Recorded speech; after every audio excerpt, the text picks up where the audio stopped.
মানুষ এই দুনিয়ার সুন্দরতম সৃষ্টি, আশরাফুল মাখলুকাত বলা হয়ে থাকে। অন্যান্য সৃষ্টি থেকে আলাদা তার মর্যাদা, বিশেষ তার স্থান। মানুষ এই দুনিয়ায় আল্লাহর খলিফা বা প্রতিনিধি। আল্লাহ মানুষকে দিয়েছেন জ্ঞান, বিবেক, দিয়েছেন ভালো মন্দ বোঝার ক্ষমতা।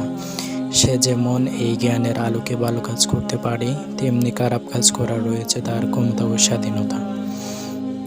কিন্তু কেন আল্লাহ মানুষকে এই বিশেষ মর্যাদা দিলেন, কেন দিলেন এমন স্বাধীনতা? এর পেছনে রয়েছে আল্লাহর এক মহান উদ্দেশ্য। তা হলো বিশ্ব প্রকৃতির অন্যান্য সৃষ্টি যেমন আল্লাহর নিয়ম মেনে তৈরি করছে অনাবিল শান্তির জগৎ, তেমনি মানুষ তার স্বাধীনতা থাকা সত্ত্বেও যেন আল্লাহর পথকে বেছে নিতে পারে। খারাপ কাজ করার ক্ষমতা ও স্বাধীনতা থাকা সত্ত্বেও যাতে নিজের ইচ্ছায় আল্লাহর আইনের গোলামিকে বরণ করে নিতে পারে। আর তারই ফলে তাদের জীবনে নেমে আসবে শান্তি।